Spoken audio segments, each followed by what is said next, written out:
हरि ओम। ध्वनि श्रूयते महोदयाः?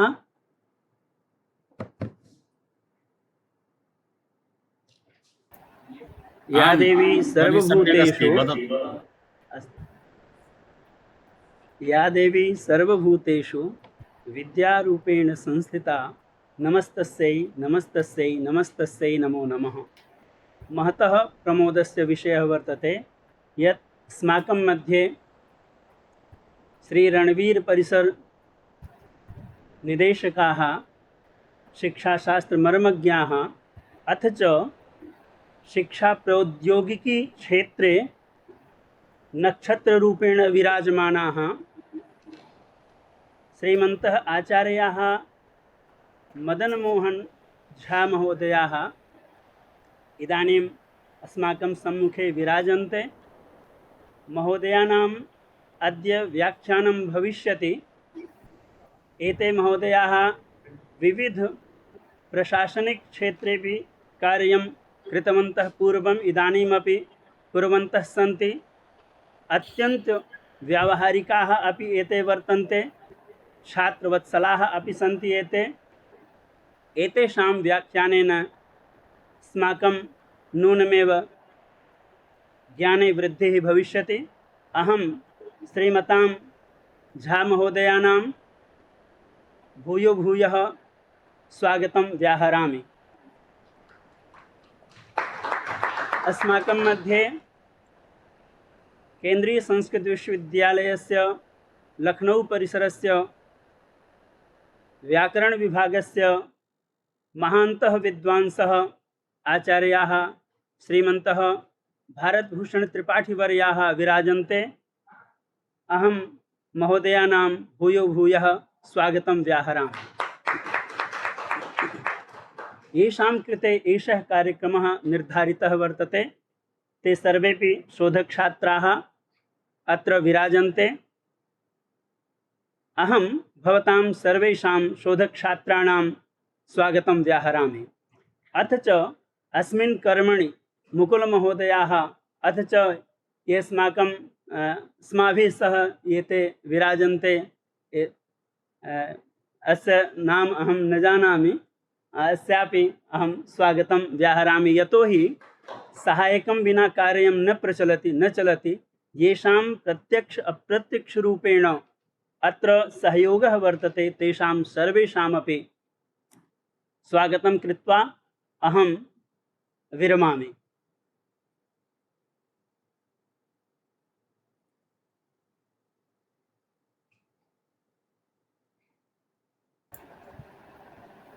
शुरू करें। मान्याः अस्माकं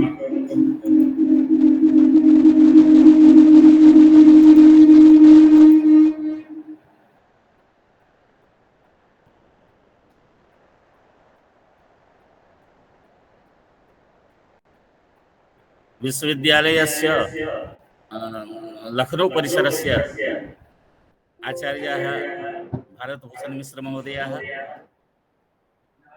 अपि च अस्माकं भारतभूषण थोड़ा सा और तेज त्रिपाठी महोदयः, अपि च अस्माकं गणेश शंकर विद्यार्थी महोदयाः, अपि च लखनऊ परिसरस्य आचार्याः मम ज्येष्ठाः निदेशक महोदयाः।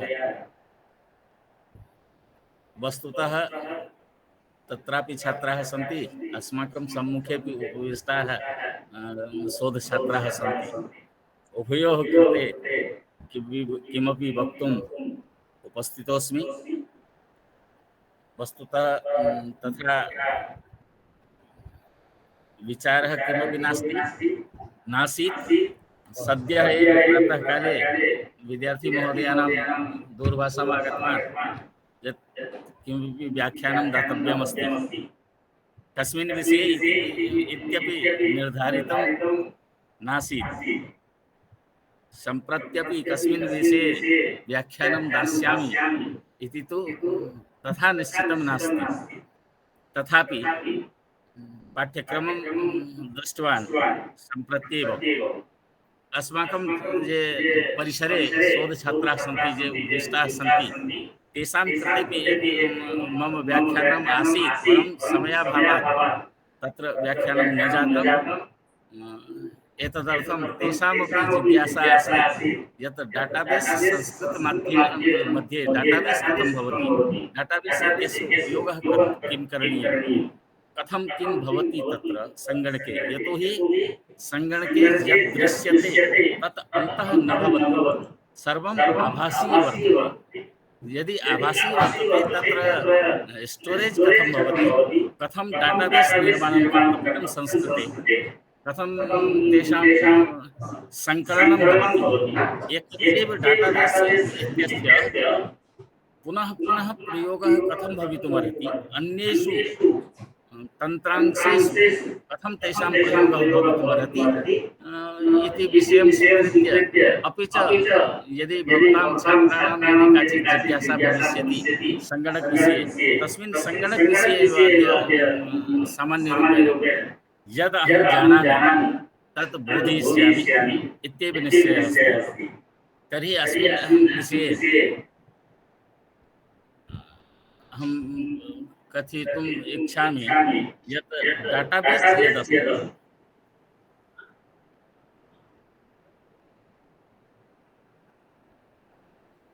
डाटाबेस् नाम मुख्यरूपेण एवं वक्तुं शक्नुमः यत् कश्चन आगारः अस्ति, अर्थात ऐसा हम बोल सकते हैं डाटाबेस जो है एक स्टोरेज है, जहाँ मान लीजिए जो सिद्धांत कौमुदी अष्टाध्यायी है तो अष्टाध्यायी के सूत्र वृत्ति व्याख्यान इत्यादि नाम एकत्र संग्रह, एकत्र संग्रही, पुनः तेषां विविधेषु कार्येषु विविधेषु उपक्रमेषु तेषां उपयोगः यदा भवति तदेव भवति डाटाबेस्। अर्थात् चिन्तयन्तु, अष्टाध्यायी अस्ति, अष्टाध्यायी मध्ये सूत्रमस्ति इको जनचि इत्यस्य वृत्तिः भवति, अर्थः, ततः परम् उदाहरणं भवति, ततः परं व्याख्यानानि सन्ति, अर्थात् बालमनोरमायाम् अस्ति, तत्त्वबोधिन्याम् अस्ति, काशिकायाम् अस्ति, प्रौढमनोरमायाम् अस्ति, महाभाष्येऽपि अस्ति। तर्हि सर्वेषां सङ्कलनं विधाय एकत्रैव एकस्मिन्नेव डाटाबेस् मध्ये तेषां संस्थापनं भवति। पुनः अन्यत्र यदा कार्यं भवति, यदा अष्टाध्यायी इत्यस्य डाटाबेस् अत्र अस्त्येव, मम पार्श्वे अस्ति, अहं प्रदर्शयिष्यामि।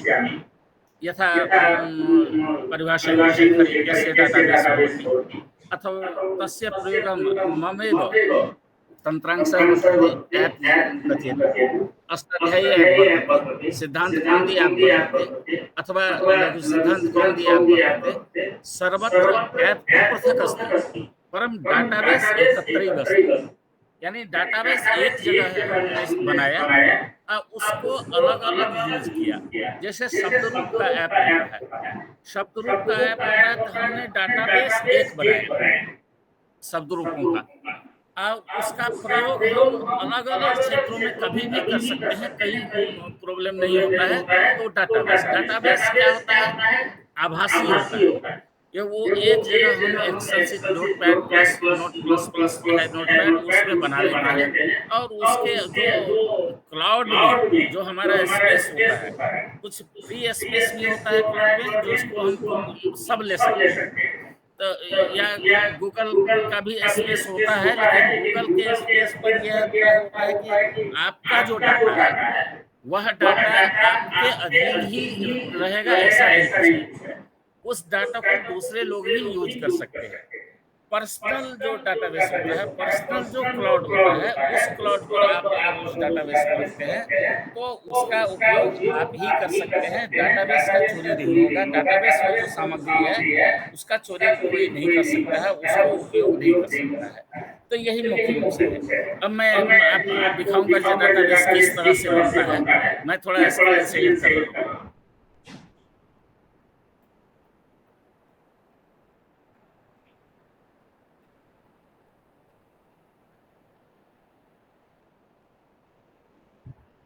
अब इसमें हम दिखाएँगे कि अब मान लीजिए ये है, डाटाबेस बनाने का तरीका।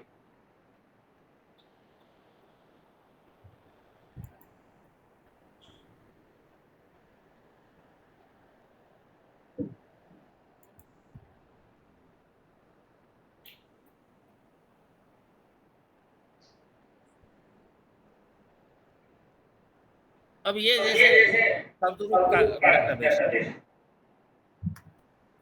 शब्दरूपानम डाटाबेस, ये दिख नहीं रहा ना?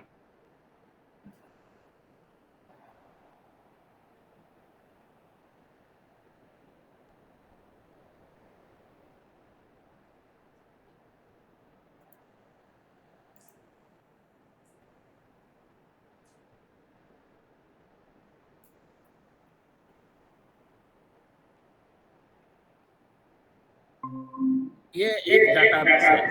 देखिए इसमें ये फायरबेस है। फायरबेस यानी ये भी फ्री है। प्रोजेक्ट ओवरव्यू, इसमें हमने कई डाटाबेस बना रखा है, जैसे धातुवृत्ति का बना है, संस्कृत का बना है, और भी कई बने हुए हैं हमारे डाटाबेस।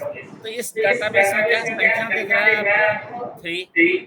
अब 3 को खोलते हैं तो देखिए, ये हमारे शास्त्र शिक्षणम एक है, एप्लीकेशन है, उसके लिए डाटाबेस है। अब शास्त्र शिक्षणम में सब कुछ यही है। अब इसमें केवल हम ये लिंक जो है, ये लिंक है हमारा, ये डाटा का लिंक है। अब इसको अगर हम यहाँ ले लेते हैं तो देखिए केवल लिंक, ये लिंक लेने से हमारा ये खुल जाता है।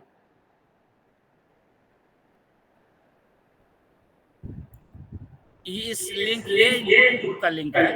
यूट्यूब पर जो हमारे डाटा है, उस डाटा को यहाँ हम डाटा का लिंक केवल पेस्ट करते हैं और ये डाटा बन जाता है। इसी तरह और भी जब डाटा हम बनाते हैं, और भी जब डाटा बनाते हैं, कोई भी डाटा, जैसे हम आपको दिखा रहे थे कि ये इसका डाटा दिखाता हूँ, एक और डाटाबेस।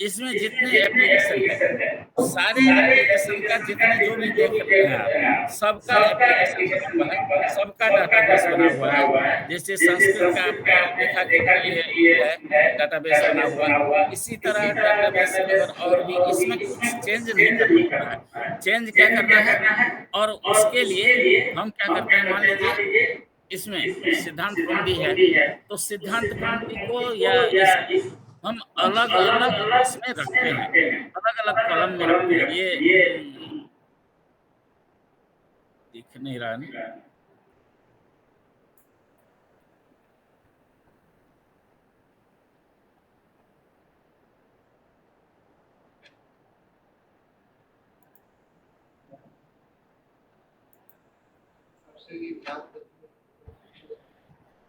ये देखिए, अब ये हमारा सिद्धांत पंक्ति ये है। मान लीजिए इसमें हम अलग-अलग एक्सेल शीट में इसको डाटाबेस बनाते हैं। एक्सेल शीट में बनाते हैं जब, तो शास्त्र संपादनोपदेश प्रकरणम। ये पहला है और पूर्व पक्ष है परिभाषा अनुच्छेद का। अब इसमें ये आता है इसका, इसके बाद ये कौन सा है, परिभाषा है या क्या परिभाषा है, तो परिभाषा हुआ। इसके बाद हम इसमें चलते हैं व्याख्यान, इसका व्याख्यान तो विशेष प्रतिपत्ति नहीं संदेहाद लक्षणम।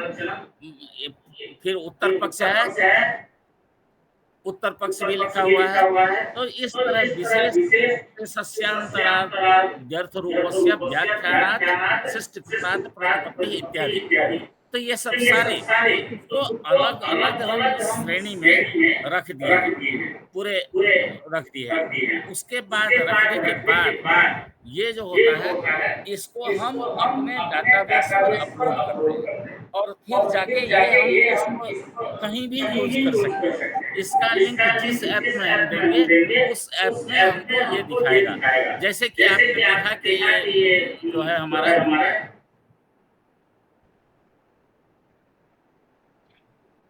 ये जो अष्टाध्यायी का डाटा है, तो अष्टाध्यायी का डाटा अगर हम बना लेते हैं तो सब जगह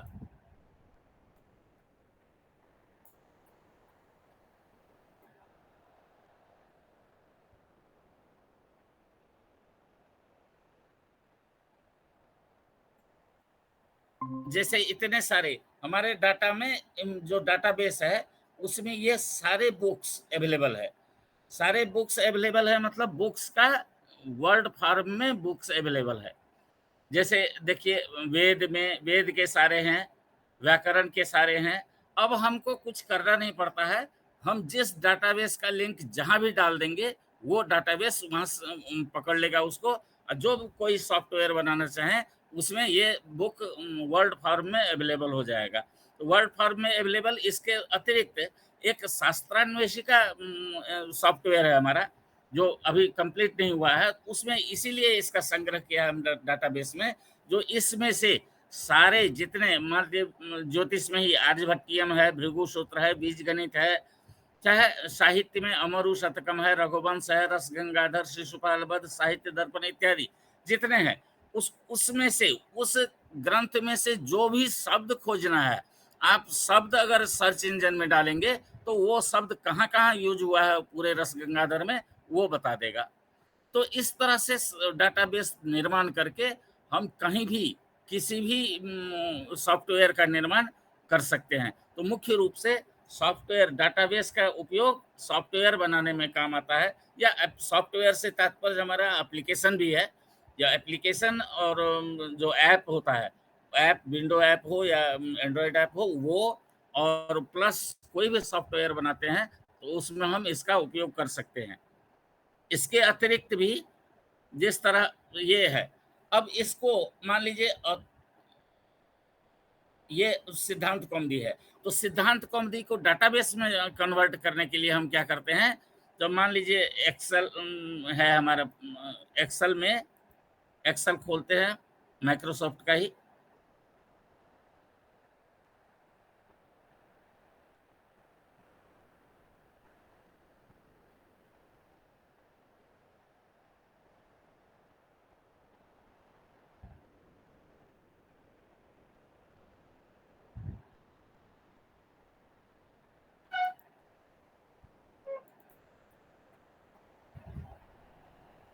इसमें हम कर सकते हैं माइक्रोसॉफ्ट एक्स डाटा में, या इसमें भी हम कर सकते हैं। एक्सेल वर्कशीट है इजी, इसमें इसलिए होगा आपको कि आप लोग उतना ये नहीं समझ पाते। अब ये इसमें देखिए मान लीजिए हमारा ये है डाटा है, ये सूत्र संख्या हमारा प्रथमयोः पूर्व सवर्ण है, तो हम ये फर्स्ट कॉलम में हम सूत्र संख्या डाल दिए,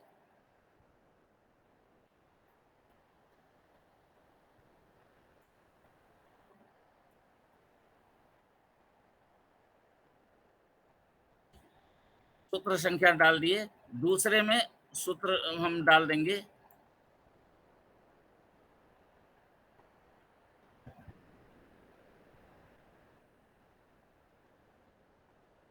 प्रथमयोः पूर्व सवर्ण है, इसको हम डाल सकते हैं इसमें जो भी सूत्र डालना।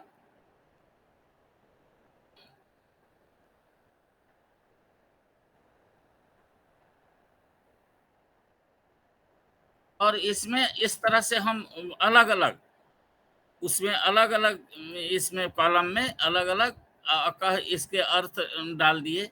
अर्थ से पहले सूत्र संख्या भी बहुत इंपॉर्टेंट होता है, जो अष्टाध्यायी का सूत्र है उसका भी हम डाल सकते हैं, डाल देंगे इसमें।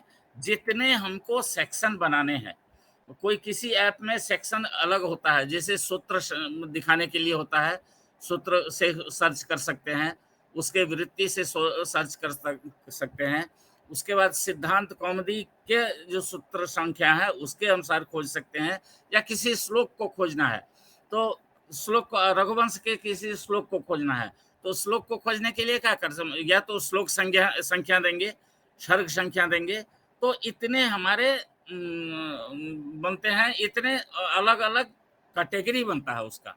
तो उस कैटेगरी को हम अलग अलग इस कॉलम में इसमें एक्सेल सीट में कर लेंगे, और फिर एक्सेल सीट को हम उसमें रखते हैं, जो हमारा ये होता है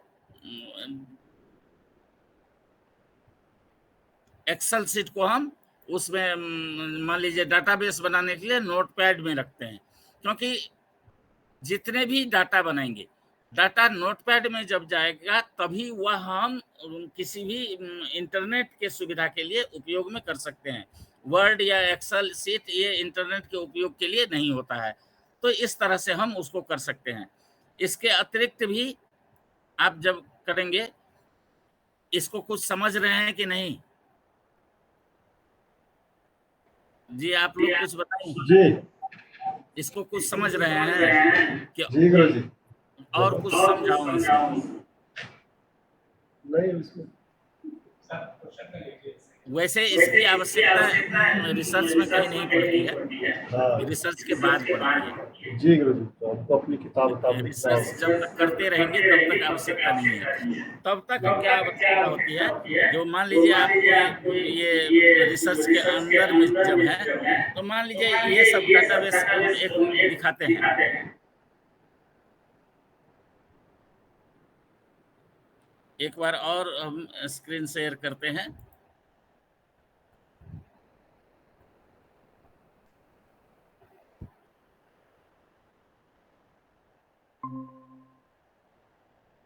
अब ये मान लीजिए ये है, इसको देखिए, ये अलग अलग होगा डाटाबेस। शब्द रूप का जैसे हमने बताया, शब्द रूप का डाटाबेस ये देखिए, इतने चीज लिखने हैं उसमें, इतने HTML पेज जो होता है वो लिखना है। चेंज क्या करना है इसमें, बस चेंज कुछ थोड़ा सा चेंज करना है।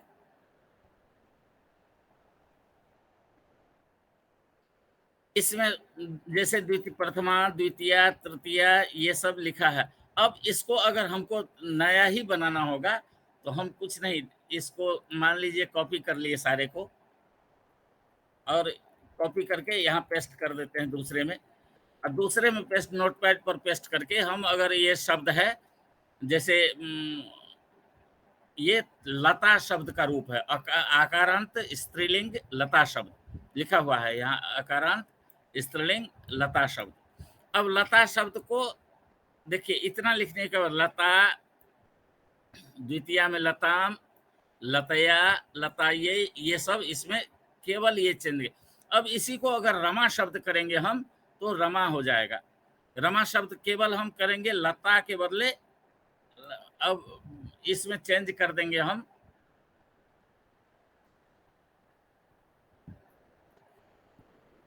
फाइंड एंड रिप्लेस है, तो लता को हम लता,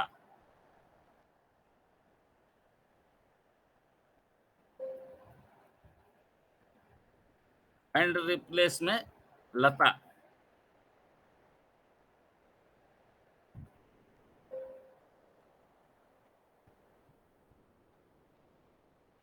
लता हो गया। फाइंड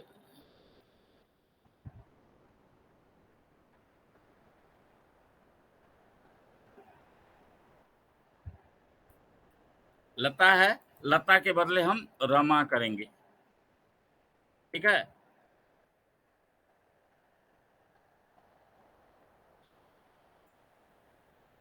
रिप्लेस ऑल, तो ये सारे जगह रमा हो गया। अब क्या हुआ कि लता था, लता रमा हो गया है। अब इसी को अगर हम करेंगे, अब जैसे पहले हम करते हैं, मान लीजिए इसको किए हैं, तो इसको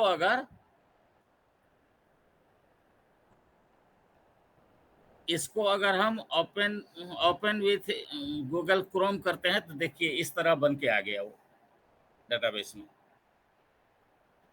इसी तरह अगर मान लीजिए हम इसको सेव कर लेते हैं, जो अभी हमने बनाया,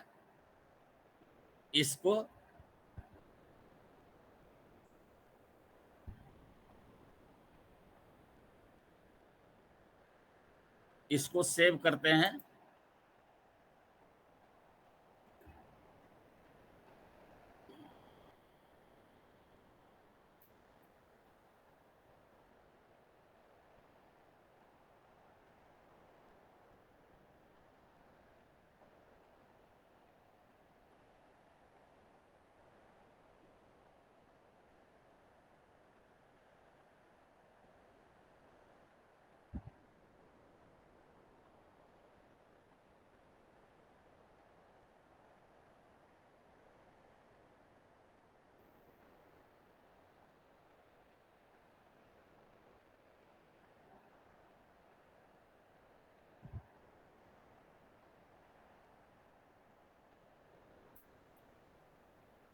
देखिए लता वाले ही रमा हो गया, कहीं कहीं चेंज नहीं हुआ। अब इसको केवल चेंज करना है, जहाँ नहीं हुआ है उसका डाटाबेस में ही हम अगर चेंज कर देंगे तो वो हो जाएगा। जैसे मान लीजिए ये नहीं चेंज हुआ है, तो इसको हम सीधे चेंज कर सकते हैं।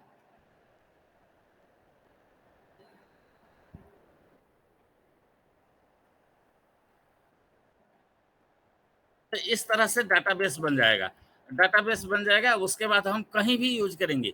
और ये नहीं कि हमको एक बनाना, एक जैसे शब्द अगर है तो हम उसको एक बार में ही चेंज कर देंगे, फाइंड रिप्लेस कर देंगे, और उसके बाद केवल करेक्शन करना होगा। तो करेक्शन कर देंगे तो हो जाएगा। नहीं तो इतना अगर एचटीएमएल पेज लिखना पड़ेगा, इतना सी प्लस प्लस में लिखना पड़ेगा, तो बहुत बड़ा काम हो जाएगा और संभव नहीं है। इसी तरह जैसे मान लीजिए जो शब्द कल्पद्रुम का डाटाबेस बनाया, उसको हमने हर डिक्शनरी में यूज कर लिया। तो हर एक जगह डाटाबेस बनाया और हर डिक्शनरी में उसको यूज कर लिया। तो इस तरह से हम इसको कर सकते हैं। और हम आपको दिखाएंगे जो इसमें जो डाटाबेस का तो ये मुख्य काम है।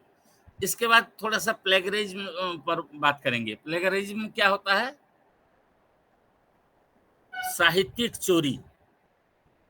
कितना उसमें अलाउड है, कितना कर सकते हैं, कितना नहीं कर सकते हैं। कभी कभी क्या होता है कि जैसे आप हमारा एप्लीकेशन देखे होंगे, हमने बहुत सारे उसमें यूज किया है चित्रों का। बहुत सारे फोटो हम उससे ले लिए हैं। जैसे मान लीजिए हम बताते हैं आपको।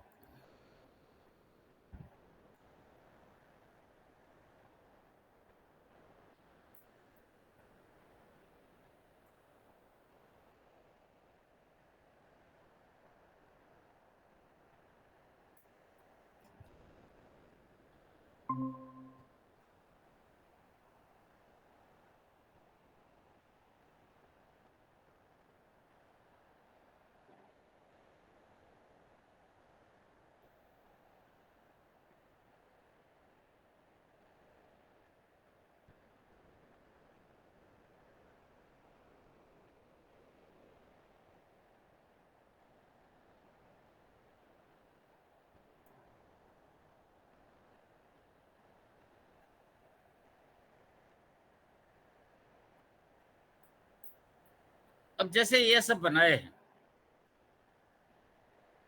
ये सब बनाए हैं, तो क्या ये हम फोटो खींच के बनाए हैं क्या? नहीं, लिए हैं। कहाँ से लिए? गूगल से लिए। तो क्या इस पर कॉपीराइट है कि नहीं उसका? जब कभी फोटो को, कोई सा भी फोटो है, उसमें से 30% हम लेते हैं, तो वो कॉपीराइट नहीं होता है। मान लीजिए ये कोई सा फोटो लेते हैं हम, तो कोई सा फोटो जब लेते हैं तो उसका 30% को हम नहीं मानते हैं, 30% को ये नहीं मानते हैं, इस कॉपीराइट के अधिकार क्षेत्र में नहीं आता है, तो इसलिए हम इसको यूज कर सकते हैं, यूज करते भी हैं। इसी तरह से अगर मान लीजिए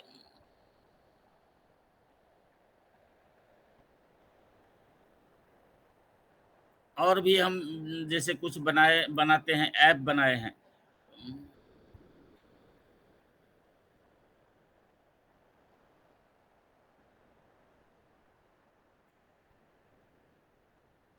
ये सब बनाए हैं, मान लीजिए ये सब बनाए हैं, तो इस सब में हमने यूज किया है। सारे फोटो गूगल का ही है, अपने फोटो बना के नहीं किए हैं। तो गूगल का फोटो है, अब मान लीजिए यही चित्र है, आप देख रहे हैं, तो ये पूरा चित्र नहीं है उसका, गूगल में जो पूरा फोटो होता है उसका नहीं हो, 30% 40% लिया है, तो इसमें कॉपीराइट नहीं लगता है। और कॉपीराइट का प्रयोग पालन करना जरूरी होता है, कभी कभी फंस जाता है मामला, तो इसलिए उसमें करना चाहिए। और इसके अतिरिक्त भी आपको हम दिखाएं कि ये जो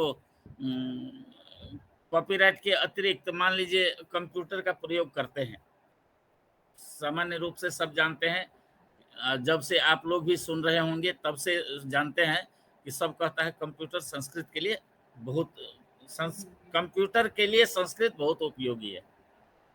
सबने सुना होगा, जब से संस्कृत में आया होगा सबने सुना होगा कि कंप्यूटर के लिए संस्कृत बहुत उपयोगी है।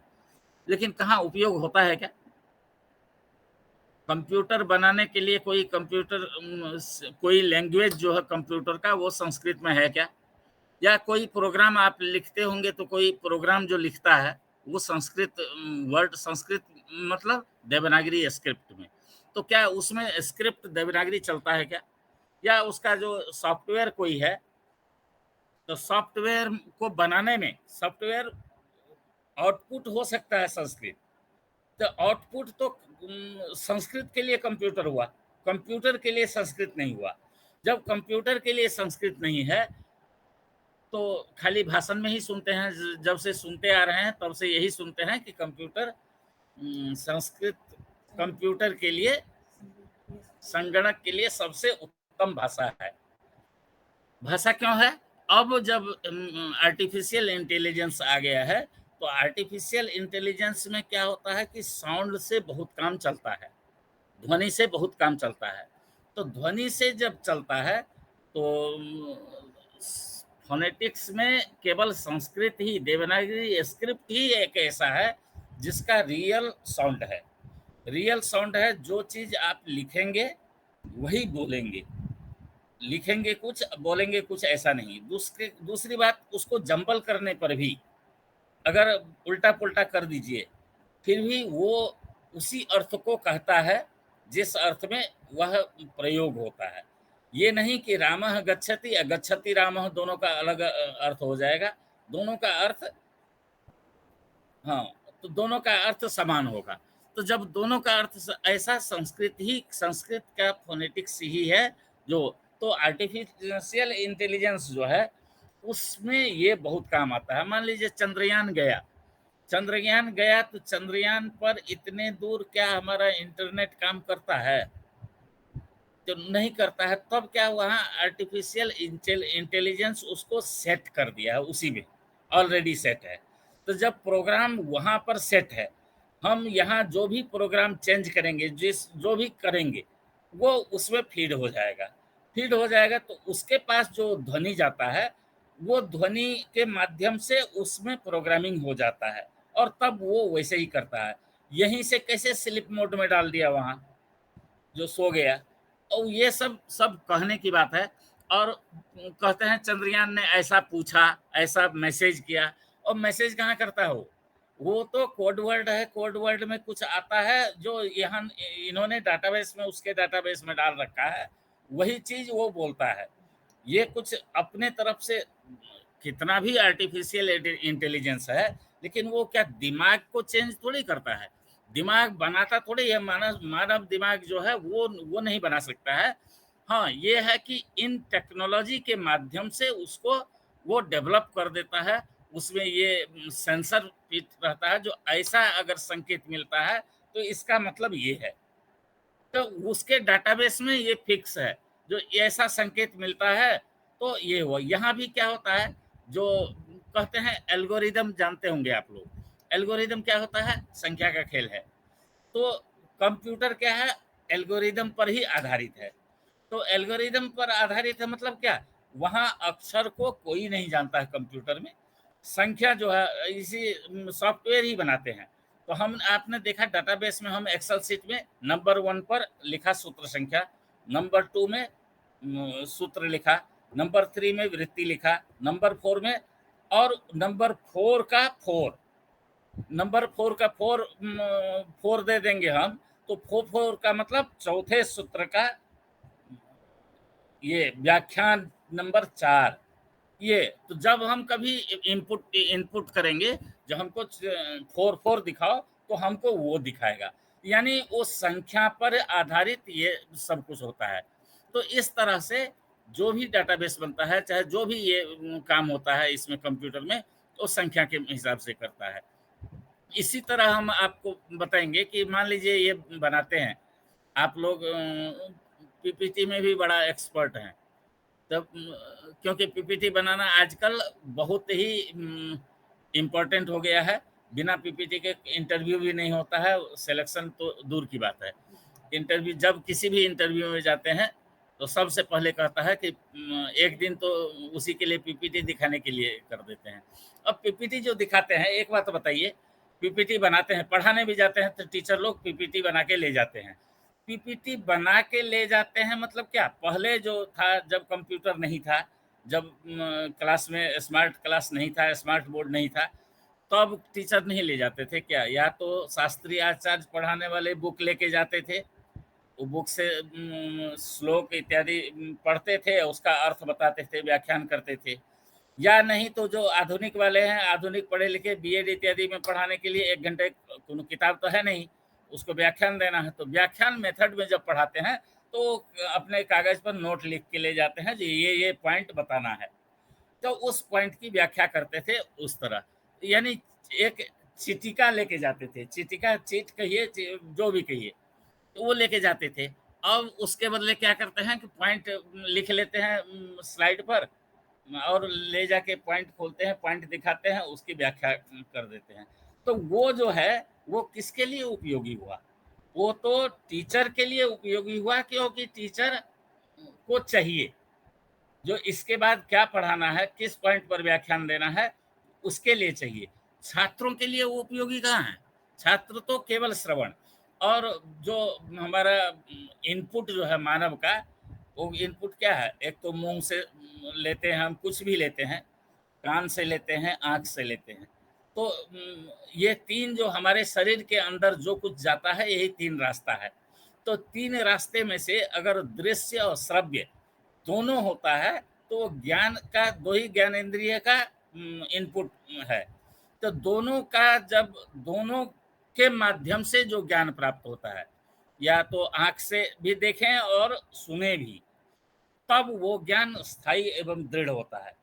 तो उसके लिए हम क्या करते हैं कि पीपीटी का प्रयोग करते हैं। तो वो पीपीटी कैसा होगा? इंफॉर्मेटिव होगा, यानी सूचनाप्रद होगा, जो छात्रों को उससे काम हो। तो हम क्या करते हैं कि अपने सुविधानुसार, जो हमारा वर्ड में टाइप किए रहते हैं, आप भी थीसिस टाइप किए रहेंगे, तो उसी में से कोई उठाएंगे, लेके जाके सेमिनार में पढ़ लेंगे, सेमिनार में वही दिखाएंगे। वो दिखाने से लाभ क्या है? इसलिए पीपीटी जब बनाइए, तो इस तरह एक एक पीपीटी का उदाहरण मैं बताता हूँ, उसके बाद और कुछ नहीं कहूँगा। एक पीपीटी दिखाऊँ आपको,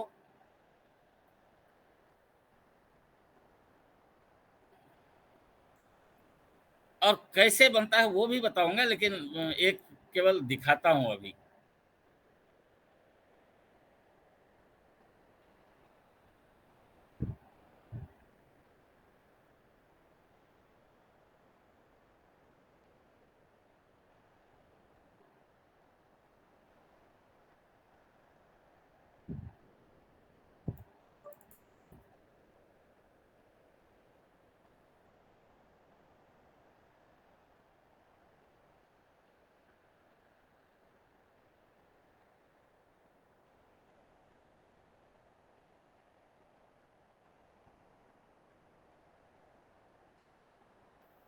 मान लीजिए कोई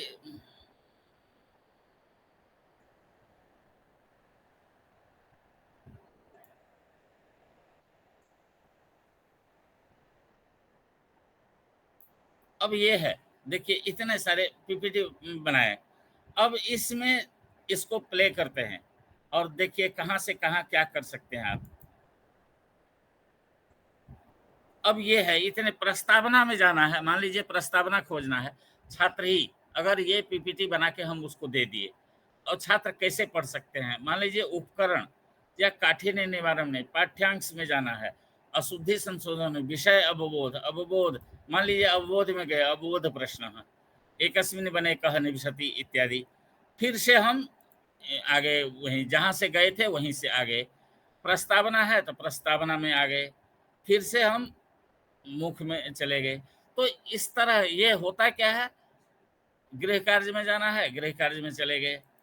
इस तरह जो भी हमको जहाँ कहीं भी पूरे इस तरह से पाठ्य योजना का निर्माण, पाठ का निर्माण कर देंगे, जो छात्र को जहाँ चाहिए वहाँ जा सकते हैं, जहाँ चाहिए वो कर सकते हैं और इसका उपयोग कर सकते हैं। मान लीजिए लर्निंग मटेरियल बनाते हैं या और कुछ बनाते हैं, अगर मान लीजिए धातुरूप है, धातुरूप को इस तरह से क्यों नहीं पढ़ाएंगे हम, जो पठती पठत एक ही में लट का जितने भी मध्यम पुरुष सभी में लट लकार में पठ धातु का ये 5 अगर लकार पढ़ाते हैं छात्रों को, तो 5 लकार पढ़ाते हैं तो पांचों लकार का एक ही पेज में एक धातु का क्यों नहीं आ जाएगा और इसको देख के वो समझ सकता है। तो इस तरह से अगर बनाते हैं, या और भी हम कहते हैं कि मान लीजिए वर्णोच्चारण है,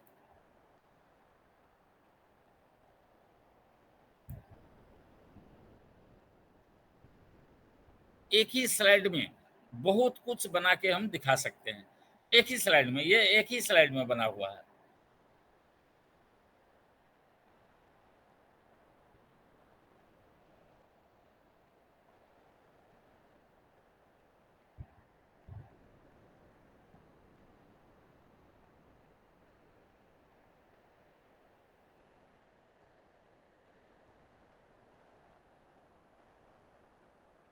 इस तरह से हम कर सकते हैं। इतना ही नहीं, और मान लीजिए विभक्ति का है या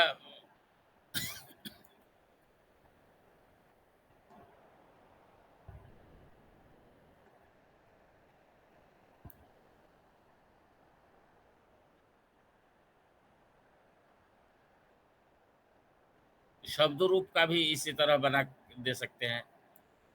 देखिए ये शब्द रूप, शब्द रूप का एक एक में दो दो स्लाइड बने हुए हैं, इसको दिखा के पढ़ा सकते हैं छात्रों को।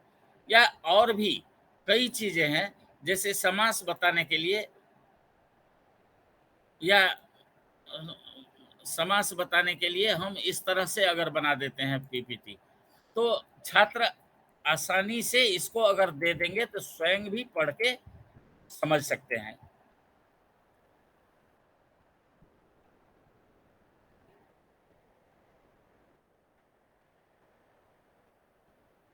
ऐसा पावर पॉइंट भी बनाना है तो ऐसा क्यों ना बनाए जो छात्र या तो हम पढ़ाएं या छात्र स्वयं पढ़ें तो उसके समझ में आए। और इतना कठिन बना देना विषय को, और जहाँ भी देखिए संस्कृत बहुत कठिन होता है, संस्कृत नहीं, इसीलिए नहीं पढ़ते हैं कई लोग। तो संस्कृत को सरल बनाना भी तो संस्कृतज्ञों का ही काम है। तो और कंप्यूटर, जब मैं ये बात कर रहा था कि कंप्यूटर के लिए संस्कृत उपयुक्त भाषा तो है, लेकिन उसका प्रयोग नहीं होता है कंप्यूटर में। संस्कृत संस्कृत में कंप्यूटर नहीं बनाया जा रहा है, उसके प्रोग्रामिंग लिखने के लिए संस्कृत शब्द अक्षरों का प्रयोग नहीं करते हैं। तो नहीं करते हैं तो कंप्यूटर को चलाने के लिए, संस्कृत को सरल बनाने के लिए हम कंप्यूटर का उपयोग क्यों ना करें।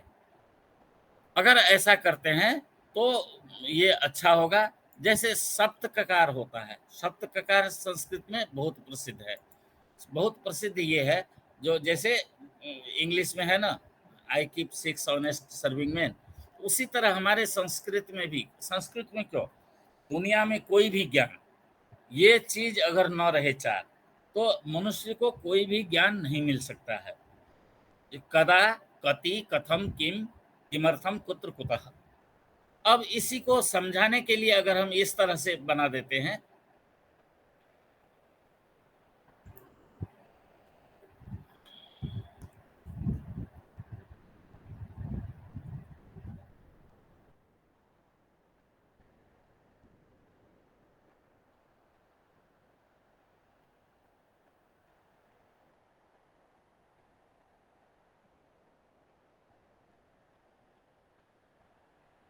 बस यही सप्त ककार इसी को कहते हैं।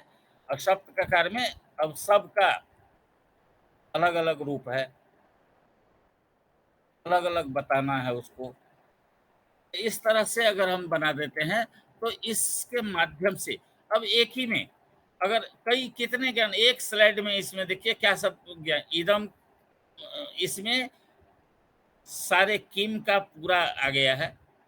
किम के साथ ही शरीर के अंगों का भी नाम उसको समझ में आ रहा है, छात्र को अगर पढ़े।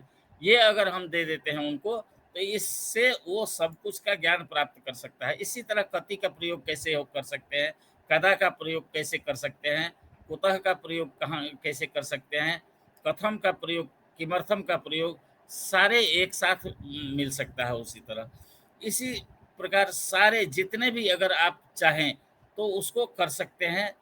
और कहते हैं कि केवल इसमें नहीं, केवल शास्त्र आधुनिक शिक्षण में ही संगणक का उपयोग नहीं हो सकता है, शास्त्र शिक्षण में भी हम कर सकते हैं। आपको मैं दिखाऊंगा कि जैसे तर्क संग्रह है या ज्योतिष है, ज्योतिष के लिए जो हमने बहुत सारे स्लाइड बना रखे हैं, बहुत सारे यानी पूरे अवकाड़ा का या ये जो सारे सारे हमारे बने हुए हैं। इस सब को इस तरह से बना के समझाने से तो सरलीकरण तो होगा, क्योंकि उसको देखने में भी आएगा, समझ में भी आएगा और श्रवण भी होगा। तो दृश्य श्रव्य दोनों माध्यम से जो ज्ञान प्राप्त होगा वही ज्ञान अच्छा होगा। तो आप लोग इस तरह से मान लीजिए रिसर्च स्कॉलर हैं और इसके बाद रिसर्च खत्म हो जाने के बाद तो आपको या तो अध्यापक बनेंगे या कोई बहुत अच्छे अध्यापक, मतलब अच्छे अध्यापक, या कहीं और कुछ कार्य करेंगे। तो अगर अध्यापक बन गए, 50% को अध्यापक बनने के लिए रिसर्च करते हैं। अगर अध्यापक बन गए तो अध्यापक में किस तरह हमको पढ़ाना, एक अच्छा अध्यापक कैसे बनना है। अच्छे अध्यापक बनने के लिए हमको केवल शास्त्र आने से कुछ नहीं होगा, शास्त्र के साथ तकनीकी भी आना चाहिए, प्रविधि भी आना चाहिए। और दोनों जब आएगा तभी हम अच्छे अध्यापक या अच्छे स्कॉलर बन सकते हैं। तो आज मैं समझता हूँ कि समय होने जा रहा है और इतने बताया। और वो अगर फिर क्लास कभी किसी दिन मिला तो मैं पावर पॉइंट, इस तरह की पावर पॉइंट बनाते कैसे हैं वो भी मैं समझाऊंगा। फिर आज के लिए बस मैं धन्यवाद देता हूँ सब लोगों को। आपके जो अध्यापकगण थे उनको भी धन्यवाद देता हूँ और आप लोगों को भी बहुत बहुत धन्यवाद है। और जो कुछ आपने बताया मैं समझता हूँ कि जैसे बहुत सारे विषय आपके समझ से अलग था। समझ से अलग इसलिए कि वो डाटाबेस से कभी हमारा रिलेशन नहीं रहता है संस्कृत वालों का। ये डाटाबेस क्या होता है। और इससे पहले भी रिसर्च का जो क्लास था, पहले जो सिलेबस था उसमें बहुत कुछ दिया था कंप्यूटर से रिलेटेड। इस वर्ष मैं नहीं समझता हूँ कि कुछ इतना है, क्योंकि उसमें बहुत केवल एडिटिंग जो है, जो पब्लिशिंग जो है वह रिसर्च में बहुत जरूरी है। पब्लिशिंग किस तरह हो सकता है, यानी वर्ड ये माइक्रोसॉफ्ट ऑफिसर का ज्ञान होना बहुत जरूरी है। संस्कृत टाइपिंग टूल का ज्ञान बहुत जरूरी है। उसके बाद फोटोशॉप है, उसकी आवश्यकता है, क्योंकि बहुत सारे जब रिसर्च करेंगे आप तो इस सब की आवश्यकता पड़ेगी। और मैं समझता हूँ कि पहले सिलेबस में था, अब इसमें इस त्रैमासिक में तो नहीं है। अब हो सकता है अगले त्रैमासिक में हो तो उसको भी अच्छे से आप पढ़ेंगे। ये मेरा आप लोगों को सबको शुभकामना देता हूँ। धन्यवाद। अद्य परम श्रद्धेयाः श्री रणवीर परिसरस्य निदेशकाः गुरवः प्रोफेसर् मदन मोहन झा महोदयाः अस्मान् उद्बोधितवन्तः, स्वज्ञानेन अस्मान् प्रेरितवन्तः। वयं सर्वे तेषां विषयेण लाभान्विताः। अतः अहं शोधच्छात्रपक्षतः, लखनौ परिसरपक्षतः, निदेशकपक्षतश्च धन्यवादाः प्रणामांश्च समर्पयामि। अत्र उपस्थितेभ्यः सर्वेभ्यः शोधच्छात्रगणेभ्यः, मित्रेभ्यः, भ्रातृभ्यश्च प्रणामाः समर्प्यते मया। धन्यवादाः।